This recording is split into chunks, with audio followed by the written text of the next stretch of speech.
Hello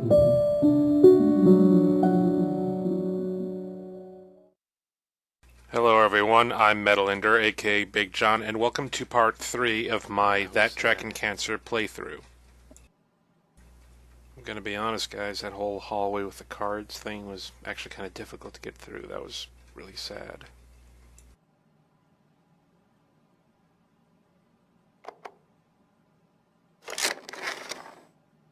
Farmer Bill makes the pigs bacon for breakfast.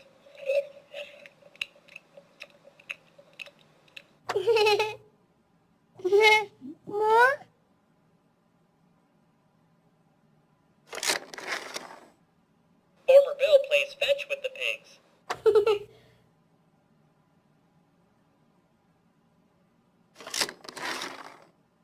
Farmer Bill enjoys a mud bath with the pigs.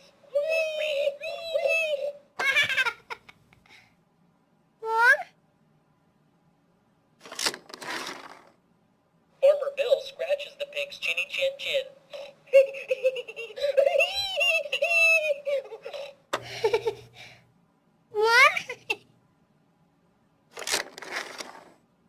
Farmer Bill gives the pigs piggyback rides.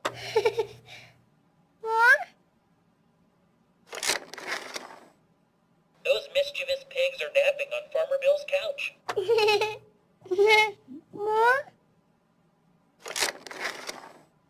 The pigs wash the dishes after supper.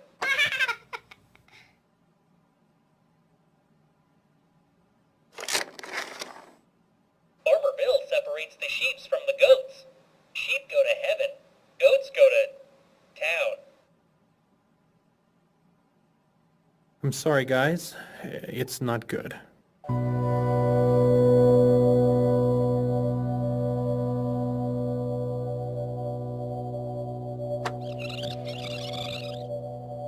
I'm sorry, guys. It's not good.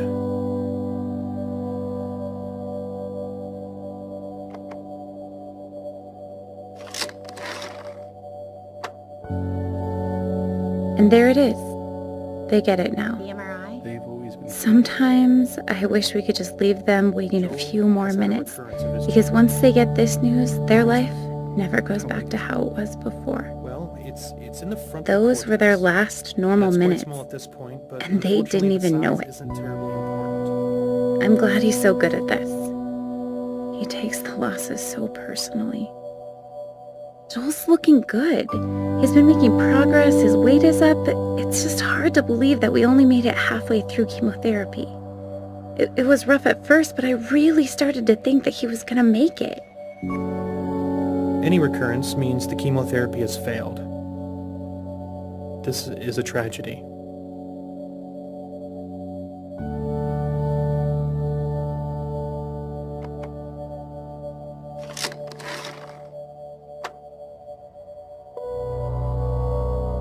With an ATRT, as soon as you have a recurrence of any kind, it is fatal. It's only a matter of time before it spreads to several locations. We've already thrown all the chemotherapy we have at it. We can't continue to give him chemotherapy that we know it's resistant to, so there just aren't any treatment options that are curative.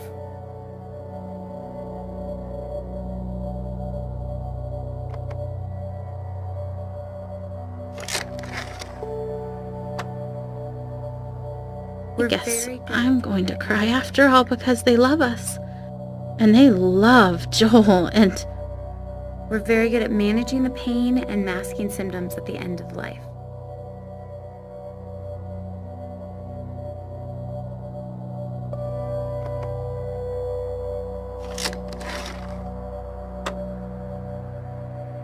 Oh, miracles are How scary. long are we talking about? A few weeks to maybe 4 months.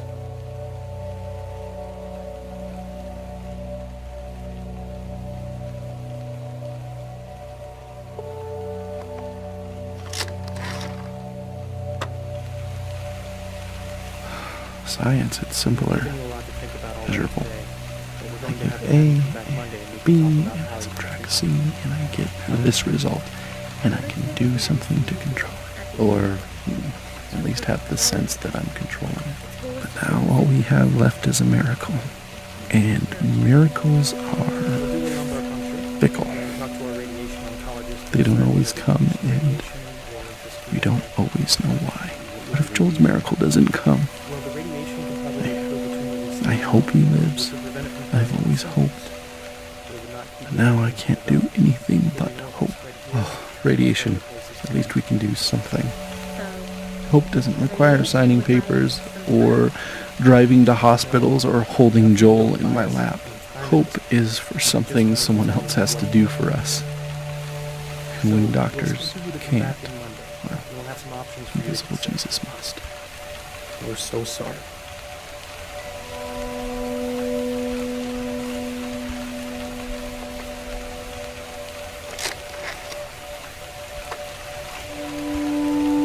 Oh, God, I do not want a replacement baby. If that was your plan, I am not on board. I don't want some new baby to help me move on. I would not have chosen it. Oh, God. Joel has to live, or I will not love this baby. You're welcome.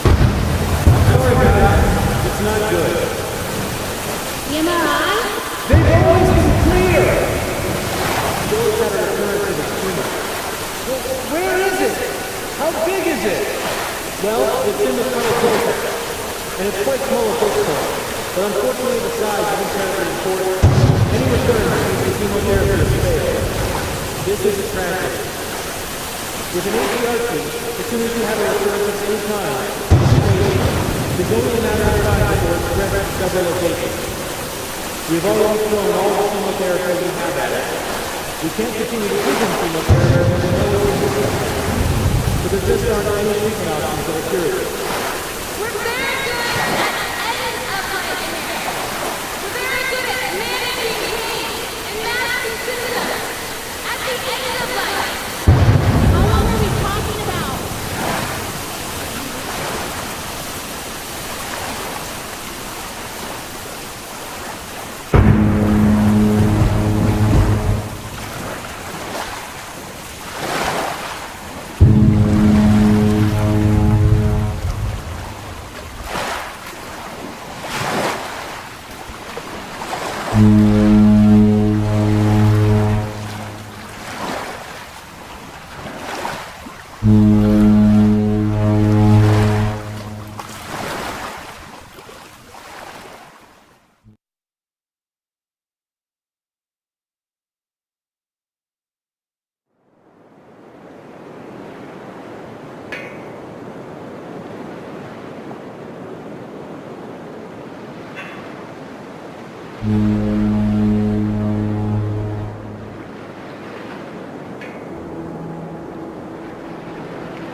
I have so many things stirring around in my spirit that I have to write to settle myself and find God's wisdom in the midst of chaos.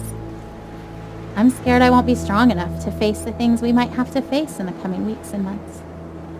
But then I remember how much grace God gave us to walk out everything we've already faced. I've never felt completely overwhelmed, and I've never felt alone. So no matter what comes next, and I truly cannot even begin to guess how this will go, I know we will be carried.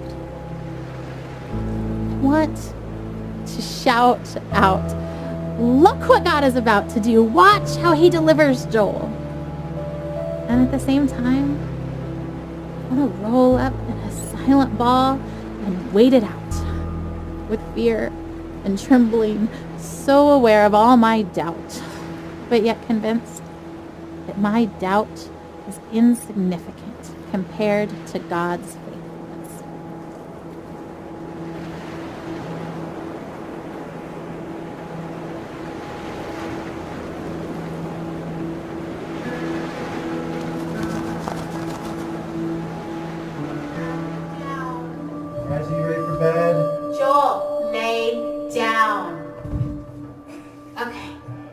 Should we do a song?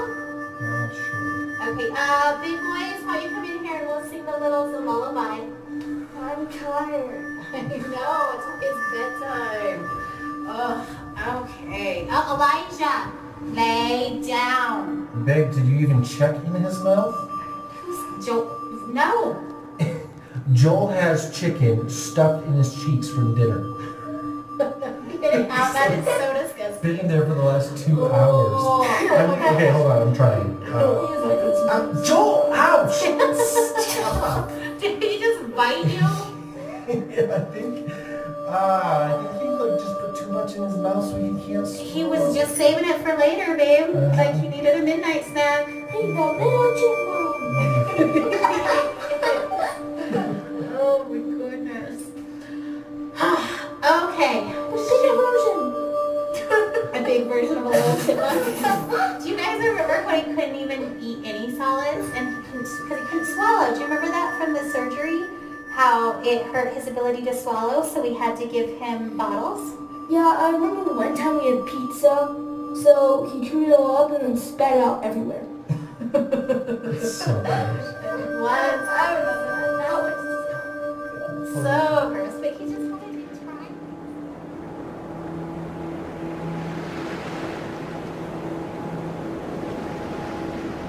We've been through so much already. This is a new degree of tragedy, but it's not so much different from the struggle we've already been living. We pressed into God. We pressed into faith. We fought until we found peace. We stood in peace when our flesh wanted to strive more. We stood in peace when it started to feel like laziness or foolishness or both. We waited for God to direct us specifically in prayer because all the directions we had initiated had not panned out. We prayed for no nausea because that's what we felt in our spirits we were supposed to pray, even though we'd prayed it countless times before while Joel continued to vomit. We saw one small miracle and then another. We waited to pray specific things until we were given specific direction, and we saw bigger miracles. And yet, if you asked either of us if we were doing enough, trying hard enough, we would say no.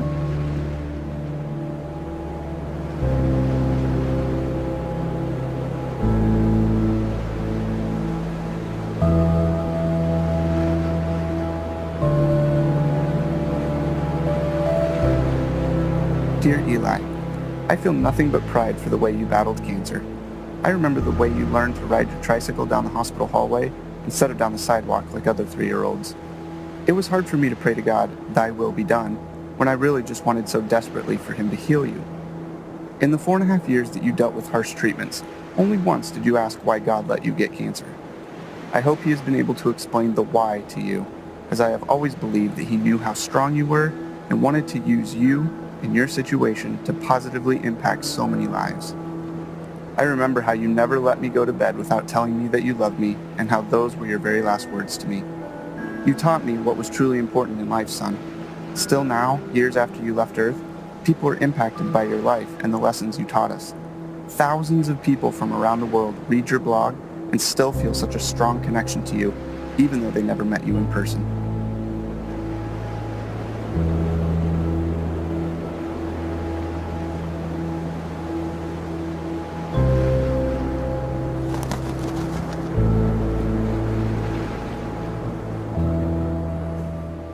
So, how long will we be in California? I don't actually know. That's kind of why we're packing up everything, is because if the trial works really well, then maybe we'll stay in California for a really long time. Like, as long as it keeps helping Joel, then we want to stay and do the best we can for him and stay there where he's getting help. But if the medicine starts to not work, as soon as it's not helping him, I promise we'll come back home. Are we going to Disneyland? Yeah, of course. What do you think, Caleb? You okay with leaving for so long? I'm kind of excited, but I'm kind of not. I mean, I think it'll be fun, but I just don't like missing school. Oh, yeah? You're the only 8-year-old to ever... That's amazing. I hate to miss school, huh? But, like, why? Well, I I just hate having all that homework that I have to do. Oh, you hate catching up from missing school. Your teachers are going to send me homework, and we'll just try to do a little bit of it every day, so it won't be that bad, but there'll still be fun stuff we can How do. many kids get to go on winter to California in the middle of the school year? I'd say that's pretty cool. And we're going to be staying in the middle of San Francisco, near Golden Gate Park, and there's a museum, and there's a botanic garden, and there's the Golden Gate Bridge, and water, and a prison, and...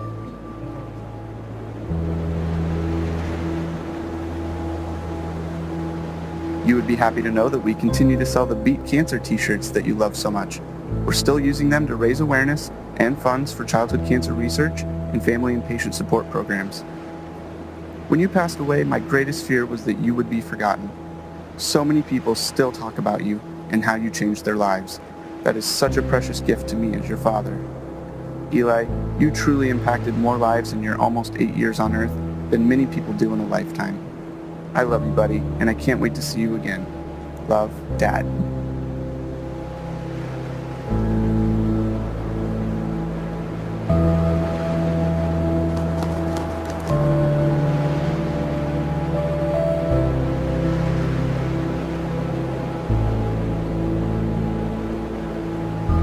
As this long day draws to a close, I am tired, but not sleepy.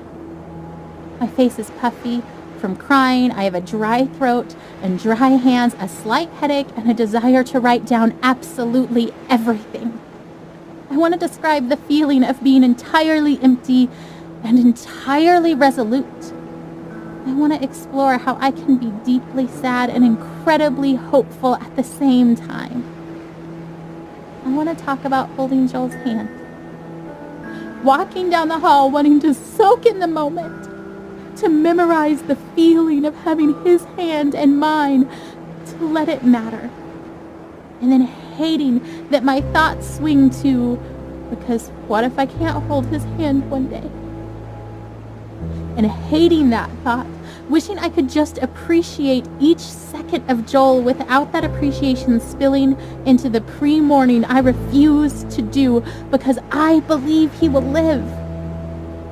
But instead of fighting the brief thoughts of mourning, choosing to fight instead that lie that says that those thoughts betray some doubt, some mistrust of God, when I know that those thoughts make me human. That God knows I am human.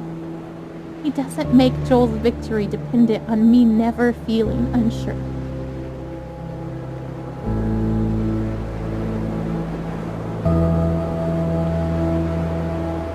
I had been in this room with my father before, during the brief window where he wasn't dying but was instead getting better. That wasn't the man I saw this time. I saw the other one, the one who cried out and needed holding, the one who fell asleep for 20 seconds and then woke up a different person each time. There was a clear part right in the middle of it, a minute or so, where everything was calm before his tour of hell resumed. That was goodbye, even if no one said it. I don't think I will ever get better after having seen that. I think this is the kind of knowing that stays with you. I can reach into my pocket now and find it there.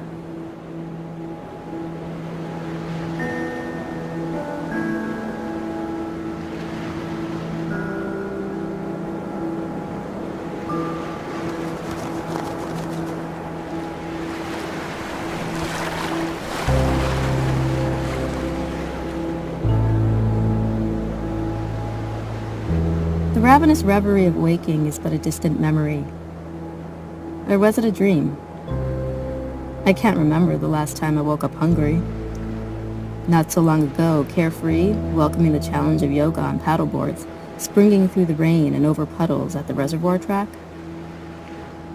Weathering several storms since entering the first battlefield over 2 years ago, a succession of precise scalpels, high-energy beams, and pharmacological strategies, a journey no one asks for. Still standing, spirit unyielding but not the same. With each treatment an imprint, evidence of what came before, willing rogue mutinous cells to yield to my current tailored chemical onslaught. Stay put and do not multiply. Or better yet, disappear altogether. By the will of God, through the tools of modern medicine, with the support of family and friends. Onward.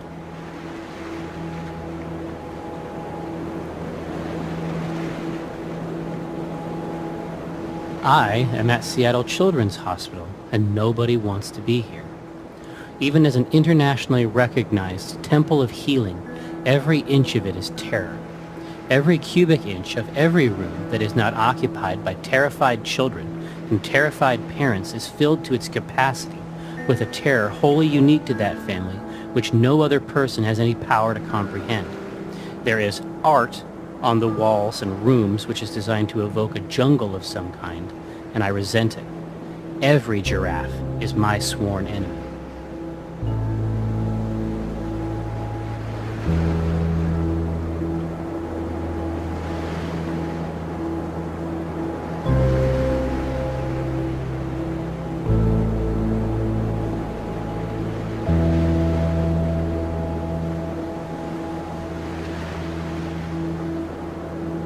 Even though every natural law indicates it, even though popular culture is rife with examples, even though the arc of his condition moved with haste in a particular direction, specifically down, I was very surprised when my father died. I was surprised that he could. It wasn't merely naivete. Those afflicted with his particular cancer number less than 100. It is the sort of cancer that excites a doctor. One of the things that is so exciting about this cancer is that it apparently didn't form the hard masses we use to find the disease. Rather, it converts the meat of your abdomen into a kind of undifferentiated doom. What might happen is that they will attempt to draw your blood and instead draw out the green syrup that was once your guts. Shortly thereafter, they will tell you and your family that the fight is over.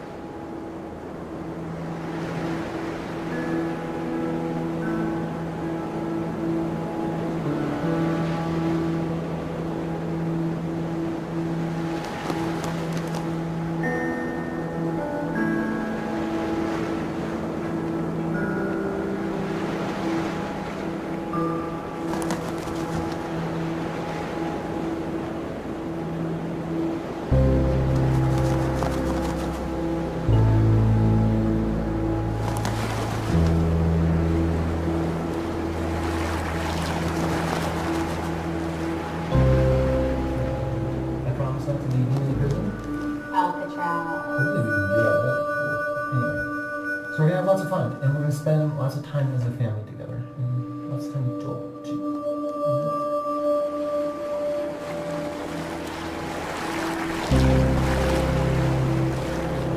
I remember the day I was diagnosed. I remember the hallucinations from the high fever of 5-year-old's nightmares. I remember my mother silently weeping in the doctor's office. I remember friends and family gathered around my hospital bed in prayer.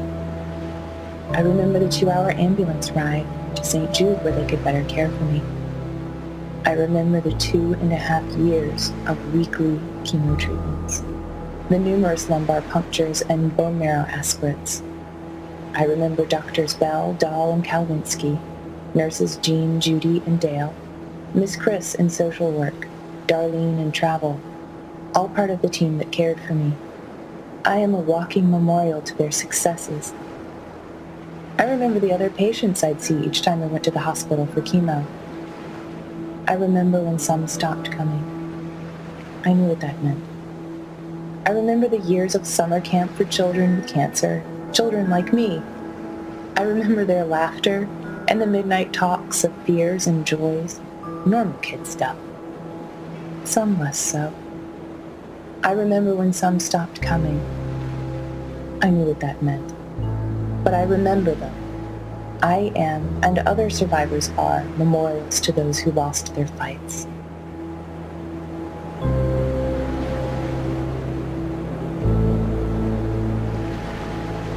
I won't let myself hold anything back this time. I would rather feel disappointed and let God heal my heart than to feel like I did not push myself as far as I possibly could in faith for my son.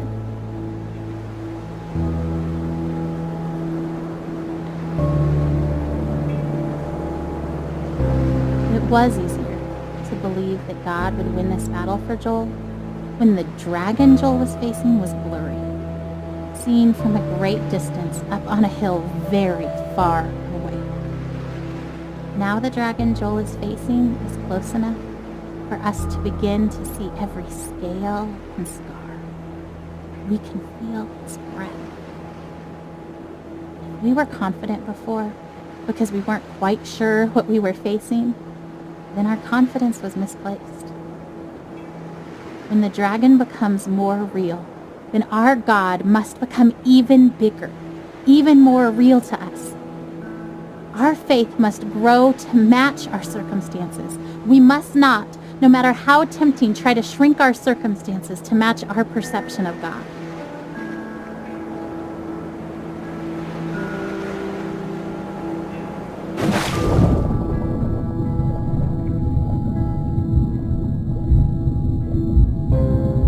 Oh, her expectation is so maddening sometimes. Do you know what she wrote on the eve of Joel's first surgery? The one back in January when we first found the tumor? I seriously feel like a kid on Christmas Eve. I'm pleading for God to spare his life, and I'm tempted to despair because self-inspection leads me to conclude I shouldn't expect much of anything. And yet my wife is expecting a surprise party from the Lord, replete with presents and supernatural miracles.